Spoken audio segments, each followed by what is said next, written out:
Masayang araw po, mga ka-PL. O eto, video, panoorin po natin. Kapapasok pa lamang po nitong balitang ito, mga kababayan. Ang mga taga Davao City, especially po mga estudyanteng nakakaintindi sa problemang nangyayari ngayon sa ating bansa, hindi na po kayang budulin ni Bongbong Bangag. Akala niya siguro, mapapaamo niya ang mga taga Davao. Akala niya siguro, mabubudol niya kahit mga estudyante ng Davao Kalinan, mga kababayan. Nagpunta si Junior Bangag sa mga pabahay. Ayan. Nag-inspection ko, no, itong mamang ito, mga kababayan.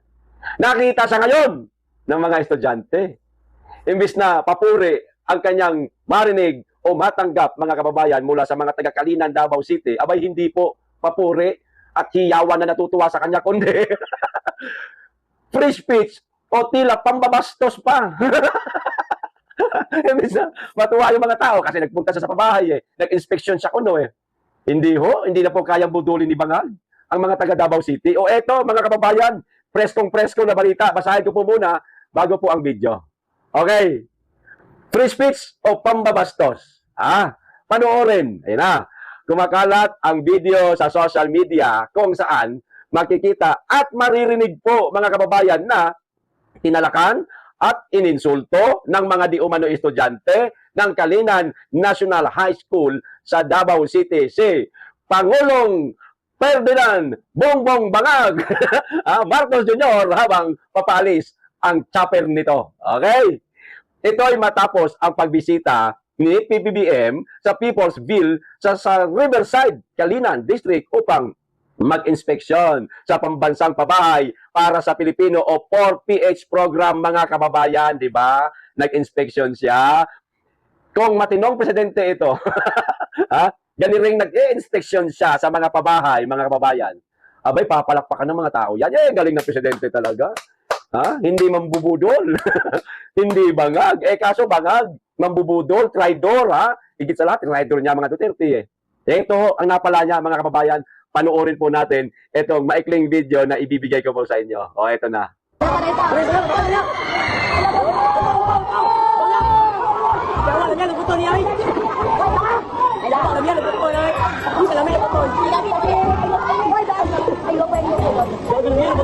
Dali lang, atin na mumusilid sila. Spin naman. Yawa mo ko taon na!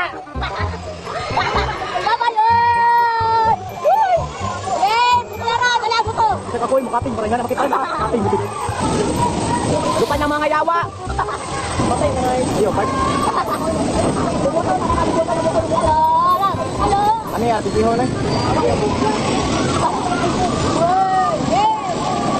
Kung baga sa Bisaya pa, mga kababayan, itong isa sa mga sinabi, ayan, ng mga estudyante. Sabi nung isa, yawa. Lami, alubuto na niya, oy. Bisaya yun, Sa Tagalog, ang sarap daw tirahin sa wetpacks. Alam yata nila yung issue tungkol sa tubig, mga kababayan, kay Mr. Tubig. Di ba? Kumakalat na kasi yun sa bagay. Hindi na po natin maiwasan. Napapag-usapan talaga ng mga tao na itong mama na ito nagpapa-wetpacks di umano. Ayun yan sa mga kumakalat sa social media. At maaaring napulot lang din yan sa social media nitong mga estudyante na nagpapabasag di umano ito ng wetpacks si Bangag. Meron pa. Bisaya din. Siyempre, nasa Davao Mubuto unta na. Yung chopper daw, mga kababayan. Yung mga sa Tagalog. Sumabog sana yan. Sumabog sana yung chopper daw. Sabi nito mga estudyante di umano, mga kababayan. Ayaw na nila. Maging presidente si Bangag. Bad trip na sila kay Bangag. Hindi na po ginagalang ang presidente. Bakit? Kagalang-galang na talaga ito. Mubuto unta na, mubuto, matakin mo, sabihan mo yung presidente. Sumabog sana yung chopper.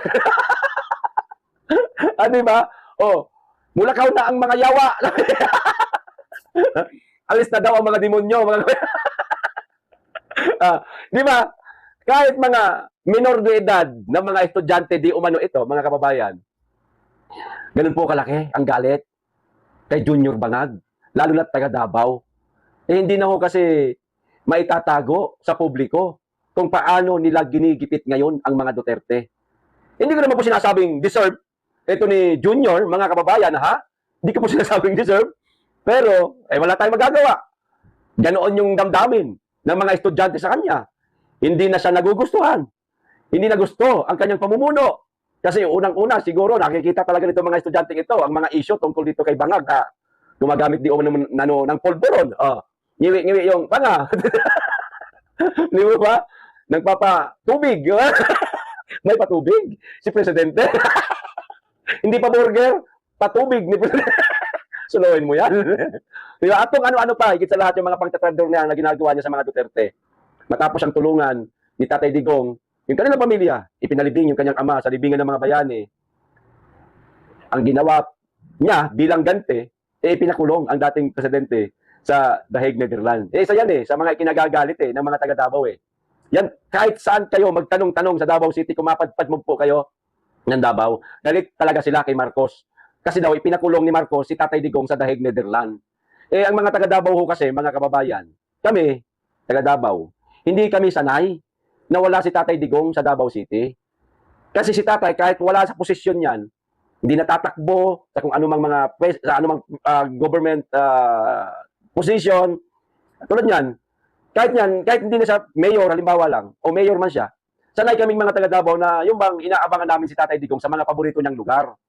Tulad na lamang dyan sa Durianan, sa Magsaysay. Kapag kasi Tatay Digong kumain, sa may Magsaysay sa Davao, kumain ng durian, nilusob niya yung lugar na yan. Yung mga kababayan ko, mga Davaoenyo, pinupuntahan si Tatay Digong, hindi na nilalapitan. Tinitignan na lang nila, sapat na kami sa ganun. Yung makita namin si Tatay Digong na napakalakas niya pa. Pero hindi talaga matiis ni Tatay Digong, talagang nakikipagsalamuha yan sa mga Davaoenyo Kamay-kamay, kamustahan, minsan nalilibre pa ng durian yan. Sanay kami sa ganun ngayon wala na si Tatay Digong sa Davao City, pinakulong ni Marcos sa The Hague, Netherlands. Kaya ganito ang galit. Kahit mga estudyante kay Marcos. Galit na galit kay Marcos. Hindi matanggap pa rin hanggang ngayon ang pagkakakulong ni Tatay Digong sa The Hague, Netherlands na kagagawan ng Marcos administration. Hindi ko sinasabing deserve ito ni Marcos na sigawan o bastusin ng mga estudyante, pero mirise. Tagam. Tagam, Nimo, Bangag. Hindi pa yan. Pumunta ka pa sa ibang parte ng Davao Region, kahit sa Davao del Sur. Lalong-lalo na mga taga Davao del Sur.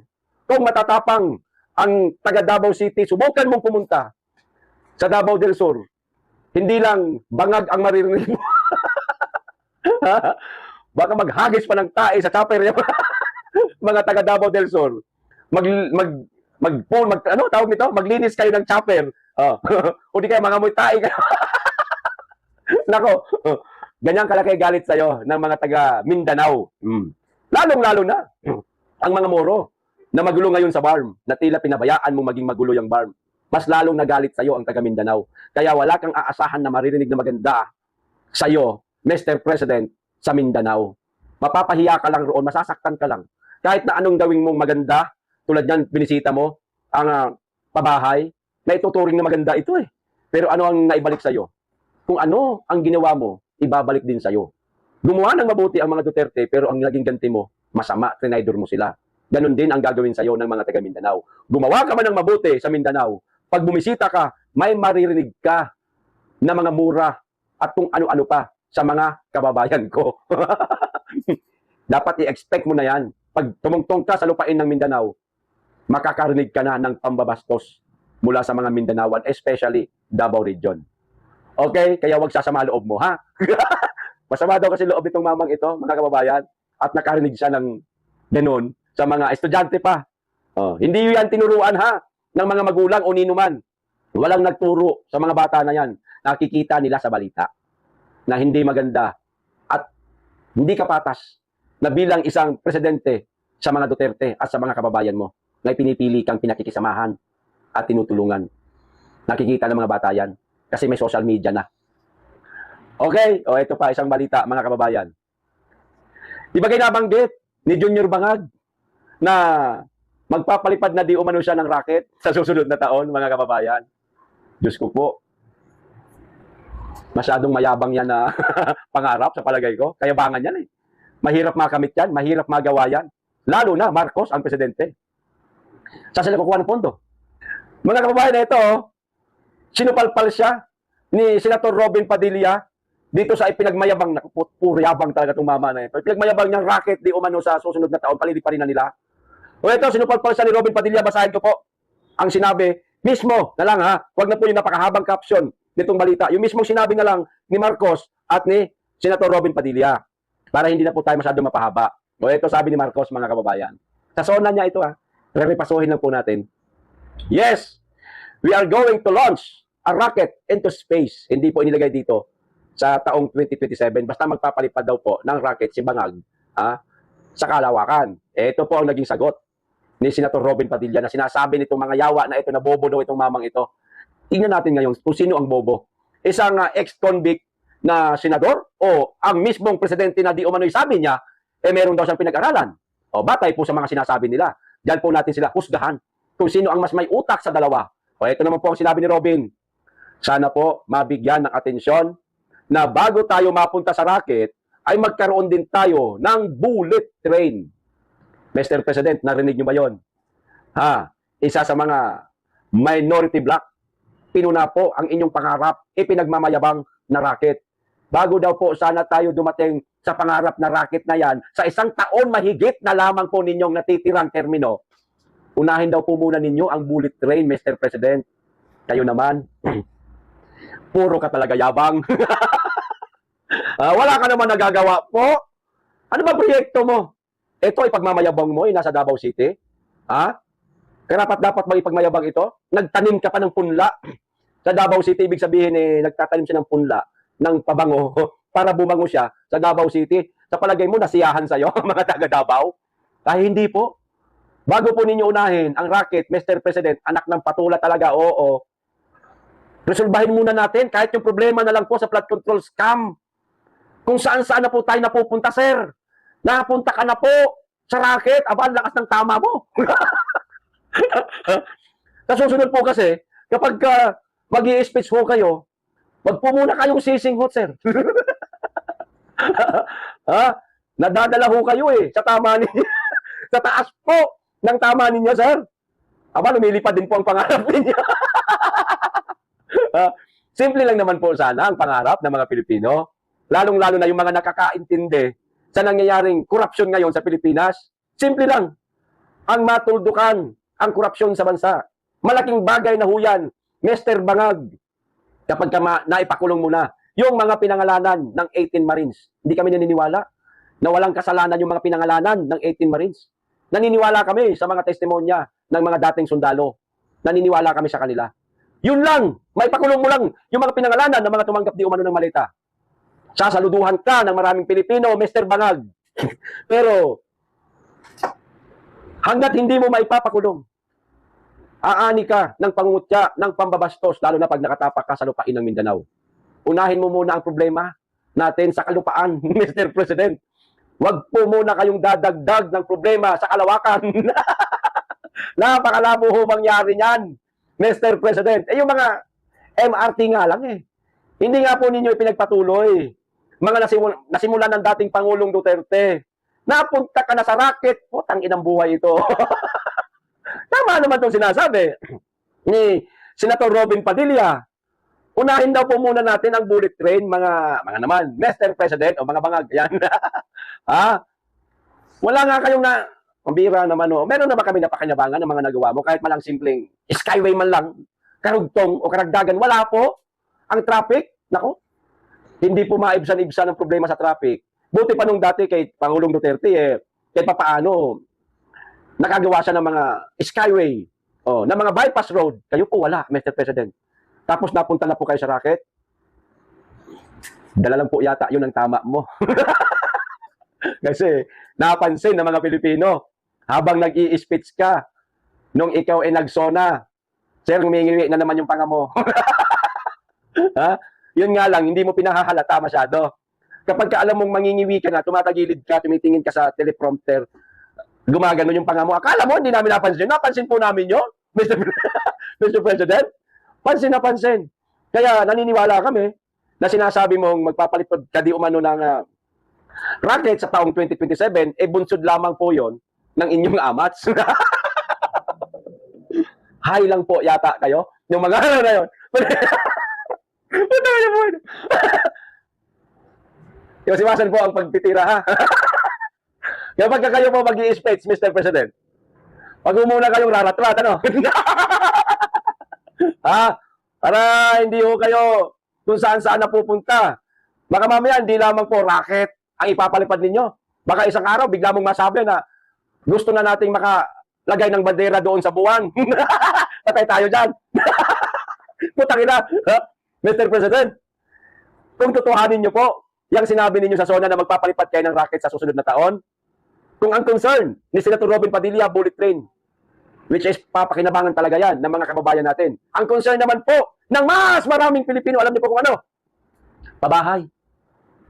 Sa isang iglap, yung sinasabi mo na 1 million pabahay kada taon. Kung ilang taon na po tayo ngayon sa termino mo, kung ilang taon na ikaw nakaupo bilang presidente, isa-isang iglap ipatayo mo yon. Gulatin mo ang mga Pilipino. Instead na magpalipad ka ng racket, yung gagastusin mo, pagpalipad ng racket, gawin mong pabahay. Napakaraming Pilipino ang wala pang matinong bahay. Nasa tagpi-tagping bahay pa rin sila. Nasa mga squatters area pa rin sila. Gawin mo yan. Napakaraming matutuwa sa'yo. Kaysa naman sa magpalipad ka ng racket na hindi namin alam po kung ano ba talaga ang function nito. No? Wala kayong specific na sinabi kung ano ang function nitong racket na ipapalipad ninyo. Para saan ba ito? Oo, maganda. Sa tenga. Nating Pilipino, kung nagkatotoo tayo ito, marinig natin sa mga dayuhan, ang galing ng Pilipinas, nakapagpalipad ng racket. Oo. Kahambugan yan, Mr. President. Unahin po muna natin ang problema sa pabahay. Maraming mga kababayan natin na walang disenteng tahanan. Bago po kayo magpalipad ng racket, Mr. President, unahin din po natin ang kalam ng sikmura ng ating mga kababayan. Wala nga kayo na ibigay na trabaho, racket pa pinangarap ninyo. Lakas po ng tama nyo, sir. Mahirap yan. Baka mamaya, mapahamak pa mga Pilipino riyan sa pinaplano ninyong pagpapalipad ng racket. Di ba? Katulad nito, mga kababayan, isa pang balitang idadagdag ko. Napasubo tuloy yung Meralco eh. Dahil dito sa sinabi ni Bongbong Marcos, mga kababayan, na system loss. Ha? Itong sa Meralco, o ito, nagsalita na po, mga kababayan, si Manny Pangilinan. Pumalag po sa sinasabi ni Marcos na itong system loss. Sino daw po ba ang magbabayad nito? Oh, nako, eto na. Mukhang, ang mga oligarko, hindi na nagugustuhan ang isa sa mga sinasabi ni Junior Bangag, mga kababayan, pinapasubo niya talaga. O ito ang sabi ni Manny Pangilinan, it's not a small matter. Kita nyo na? Because you can erase the bill, but the system loss is still there. Okay? Who's going to pay for that? Ayan na. The industry, it's gonna cost tens of billions of pesos. We will not survive. Ayun ang sabi ni Manny Pangilinan, mga kababayan. Hindi daw po nila kayang mag-survive. Mawawalan daw po sila ng billion of pesos, mga kababayan. Sino daw po ang magbabayad? Ang industriya. Hindi gayang gawin ng Meralco itong sinasabi ni Junior, mga kababayan, na system loss. No? Mr. President, paano ba yan, mga oligarko mo? Pumapalag na sa'yo. Baka may utang na loob ka sa kanila. Sir, kaya pinapalagan na po nila ang mga sinasabi mo. Baka may utang na loob ka. Nako. Baka lang naman. Kasi kung talagang katulad ng isang Duterte at walang utang na loob sa mga oligarko, wala magagawa ang mga oligarko. Pag sinabi ng Presidente Duterte na pag kayo hindi nagbayad ng bilyon-bilyon ninyong mga tax, humanda kayo. O di anong nangyari? Yung mga tax evader na mga oligarko, panahong Duterte, nagbayad ng bilyon-bilyon. Natakot sila kay Duterte sa isang salita lang kasi si Duterte walang utang na loob sa mga oligarko. Pero, bakit nakapagsalita ng ganito si Manny Pangilinan?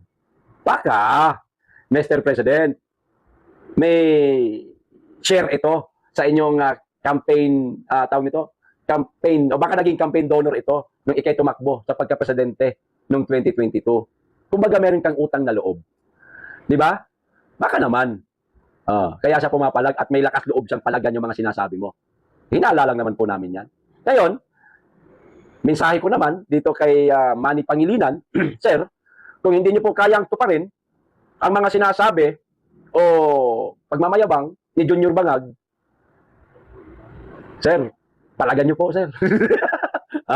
Hanggang sa mag-away kayo. O di kaya, pinakamainam, isoli mo ang Meralco sa pamahalaan o sa gobyerno. Hayaan mong si Junior Bangag ang magbabayad nitong mga sinabi, tulad itong mga sinabi mo, na system loss, na siyempre mga kababayan involved po ang salapi dyan eh. Hayaan mong si Marcos ang mahirapan, hayaan mong si Marcos ang lumutas ng problema sa Meralco. Isoli mo sa kanya. O kaya ibenta mo sa gobyerno, ibenta mo kay Marcos yung Meralco, ibalik mo sa gobyerno ang Meralco. Para hindi po sumakit ulo nyo. O, ganoon lang. Mas mainam pa yon. Baka sakali, magawan ng paraan ni Junior Bangag at hindi na po kayo mawalan ng bilyon-bilyon. O, kapag ipinipilit ito ni Junior Bangag sa inyo, isoli mo na lang. Mas matutuwa po sa inyo, Sir Manny, ang mga Pilipino. Ay, ang galing. Sinuli niya. O, ibinenta niya ulit sa gobyerno. Ganoon na lang. Ganoon na lang. Kaysa naman sa magtalo kayo at baka isang araw mabanggit mo pa, ang kapal naman ang mukha mo, Marcos. Nag-donate ako sa'yo nung nangangampanya ka tapos ganito gagawin mo sa akin. Hinala lang naman natin yan, mga kababayan. Okay, hanggang dito lang po. Maraming salamat. Mag-iingat kayo lagi at higit sa lahat, mahalin po natin ang Pilipinas.